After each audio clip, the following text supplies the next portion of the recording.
It was a fantastic, eye-opening experience for me.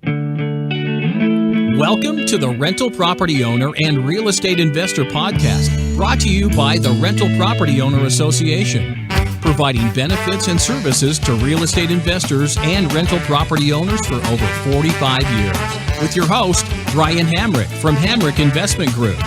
Hello and welcome to the show. How about that music? I want to thank Dave and Colin from the band Mustard Plug for letting us use their song, Mr. Smiley. I think it really sets the right tone for all of the exciting and fun interviews that we have lined up for you. This happens to be our very first episode, and our release pattern is designed to coincide with the RPOA annual conference, which is happening right here in Grand Rapids, Michigan, this Thursday through Sunday, February 25th through the 28th of 2016. So we are starting out on this Monday with 3 brand new episodes. And then a brand new episode will come out Tuesday, Wednesday, and Thursday, leading right into the start of the conference. After that, you can expect a new episode every Monday, each one with an exciting and informative interview. I'm your host, Brian Hamrick, and I thought I'd take this opportunity to tell you a little bit about myself for the very first episode.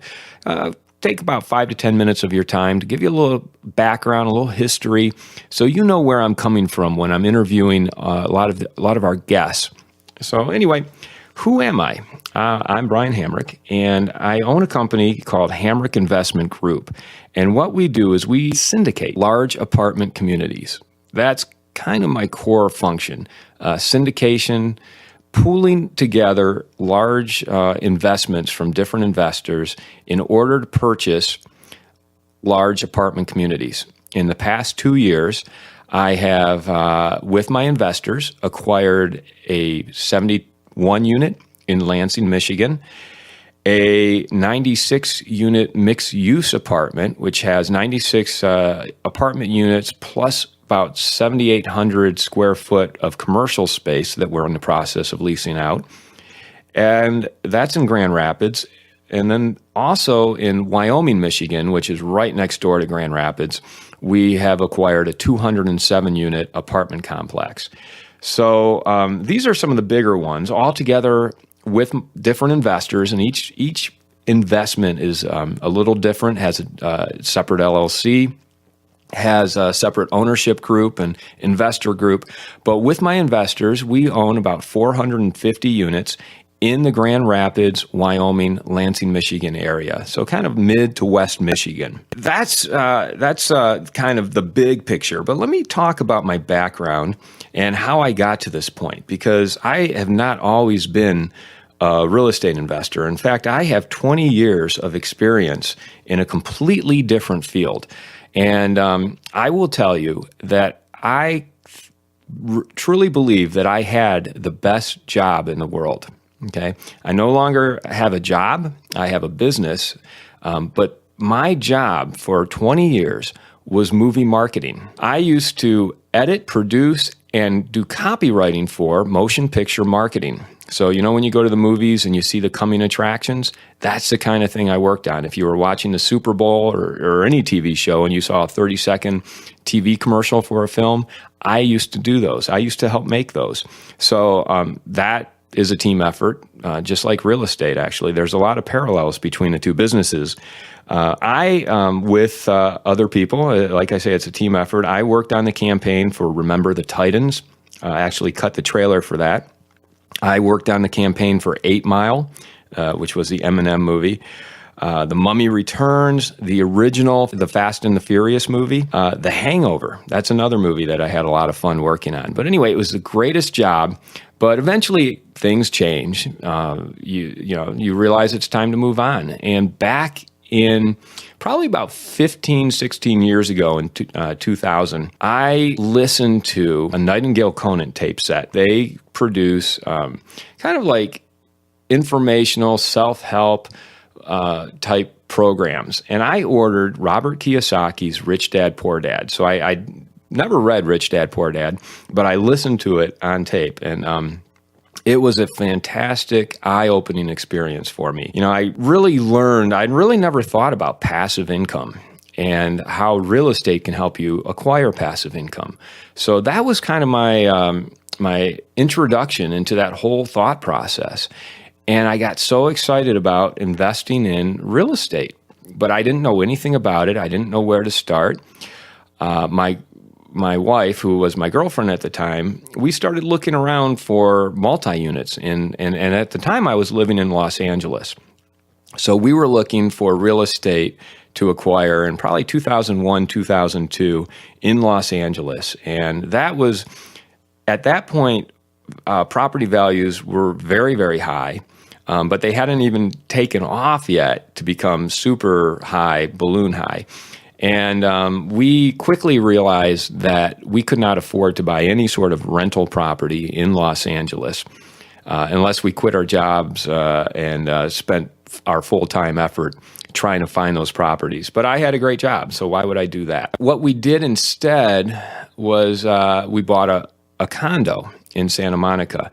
And we sold that condo 3 years later, and our profit was about 200%. So I lived through the beginning of the first bubble of my career anyway, which was kind of that 2001 to 2006 ramp up in values in real estate. And I saw it firsthand, kind of exponentially magnified because I was living in Los Angeles. So I saw, you could see people buying houses for $600,000 one day and turning around and flipping them for $800,000, $900,000 a few months later. I mean, there were incredible profits being made. Of course, it was a bubble. And as you know, a lot of people got hurt holding the bag during that bubble when it burst in 2007, 2008. Luckily, we had moved out of our condo. We bought it in 2002, and I think we moved in 2005. So we definitely benefited from the ramp up in that bubble. I'd like to take you from listening to Robert Kiyosaki to where I am today.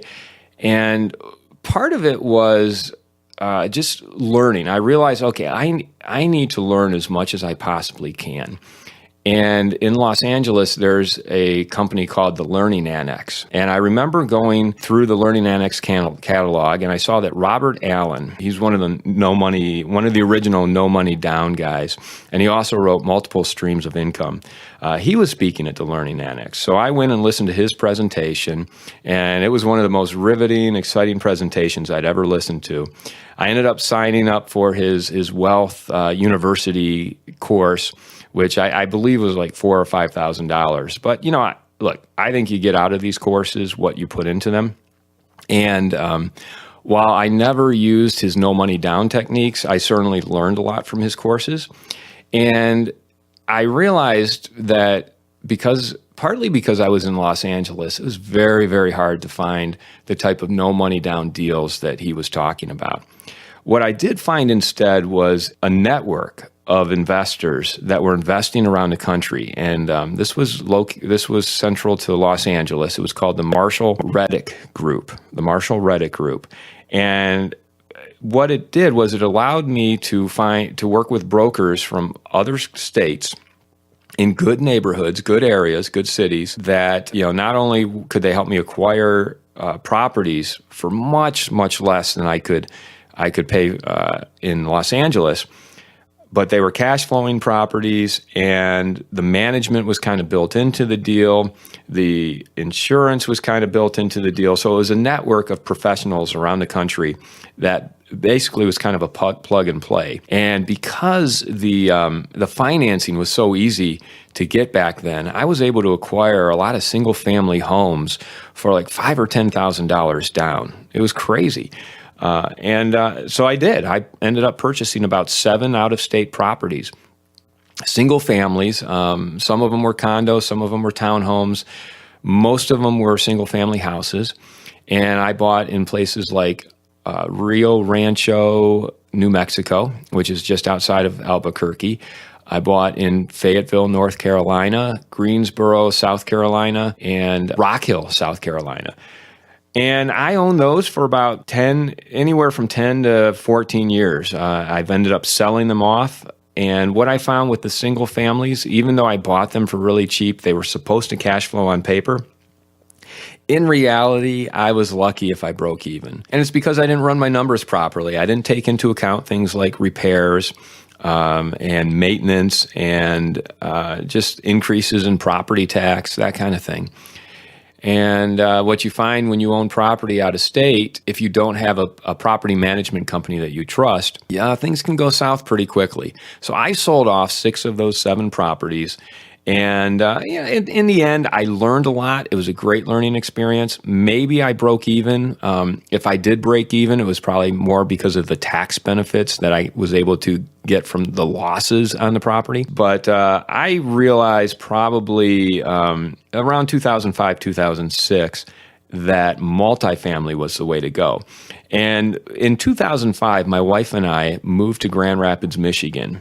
And I was still telecommuting for the company I was working for in California, editing movie trailers. But at the same time, being in Grand Rapids, Michigan, allowed me to be in a community that I saw a lot of potential in. And at the same time, saw that the property values were so affordable. And I realized that there was a bubble that was about to burst. So I sat on the sidelines. From when we moved here in 2005 to about 2007. And once that bubble burst, it was really a buyer's market. And in the meantime, I had realized I don't want to be purchasing single families. I want multi-units and apartments. So I really started looking for multi-units and apartments in 2007, 2008. And in 2008, we acquired our first 12-unit apartment complex. Right in the historic district of Grand Rapids. It's called Heritage Hill. And it was 12 units. It was a buyer's market. I didn't have any competition, and I got it for a really good price. Or so I thought. But again, there were 2 mistakes I made. I hadn't run the numbers properly, especially the money I would have to put into getting the property up to a decent enough quality so that we could start raising rents. I had budgeted about $45,000 that we would have to put into the property once we bought it. It ended up being closer to $90,000. So luckily I had a job to help me pay for that while I went through that learning experience. Now the property has turned out to be a fantastic property. It's now worth far more than what I paid for it originally, if not twice what I paid for it originally. And I'm very happy with it. But there was a learning curve in the beginning, which was a costly learning curve. The other mistake I made was I started looking, and I actually got it under contract. And it wasn't until about a week before we closed that I realized, I better find a management company to manage this, because I have no experience managing any sort of rental property. I've managed managers, but I don't want to be going over there and collecting rent or fixing toilets or the things that people think about. I want someone to do it. So I then quickly interviewed a lot of different companies and found one that I really liked, and it has done a great job for me. And we'll be talking to them during one of the podcasts. But anyway, that was my first experience owning a large multifamily, and it turned out to be really good. Now, the bubble burst, like I said, in 2007, 2008. We all remember that. People were afraid. People were trying to sell, and there were no buyers. Cash was hard to come by. Financing was hard to come by. Somehow, I was able to buy a 37-unit in Wyoming, Michigan, which is it's adjacent to Grand Rapids. And I was able to find financing, mostly because it was in a neighborhood where the bank was able to get special community redevelopment credits. That kind of helped me during that point to get financing on this 37 unit. We purchased it for about $600,000. It was a short sale, and we put about $200,000 into it. And that's turned out to be a fantastic investment as well. We really take good care of our properties. We've improved the tenant profile substantially, and now I would say it's worth at least twice what we paid for it. Including what we put into it, the $200,000. So I was very happy with that.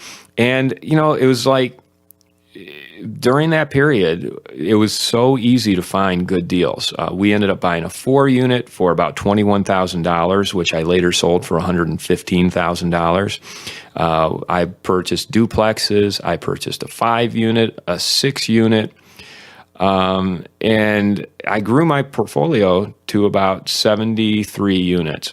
And then about 2 years ago, I really started thinking, I need to expand on a larger scale, which means I'd already brought in individual investors to my deals. So like I would invest with a family member on a property.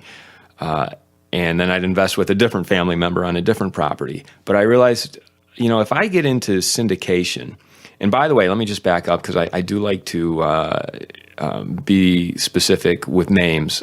David Lindahl, he's one of the kind of the gurus out there in apartment investing, and he's through his materials and his online training as well as his live training, I've learned a great deal about apartment investing and commercial investing.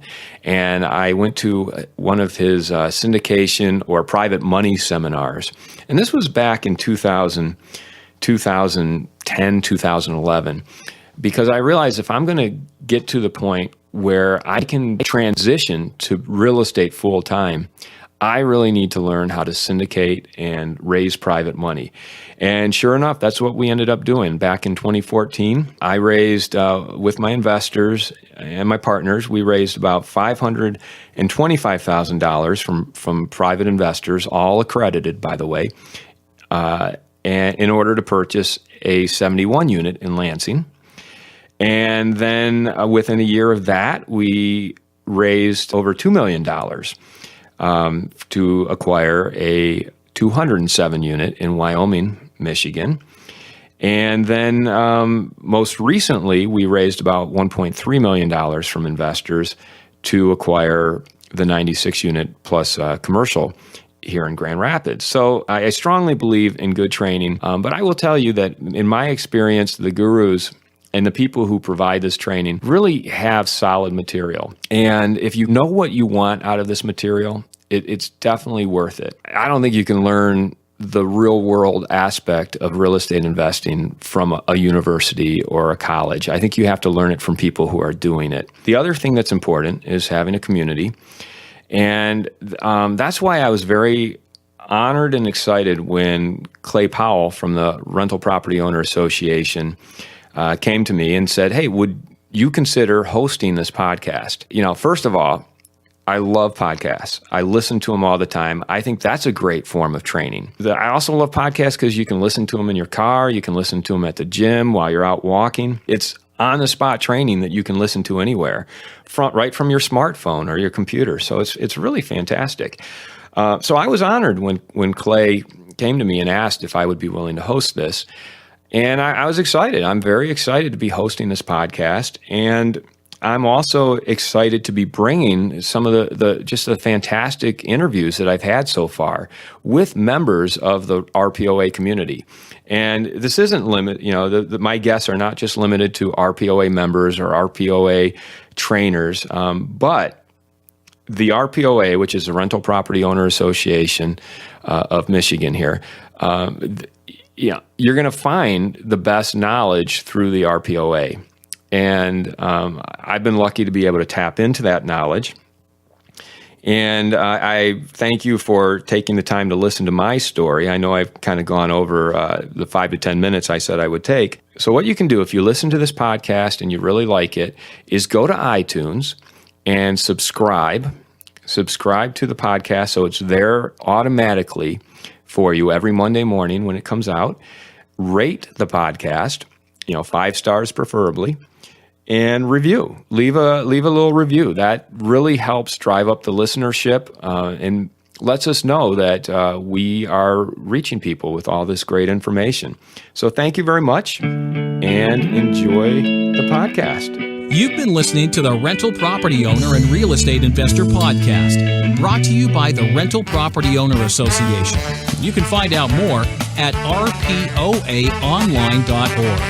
If you enjoyed this podcast, please go to iTunes to subscribe, rate, and review.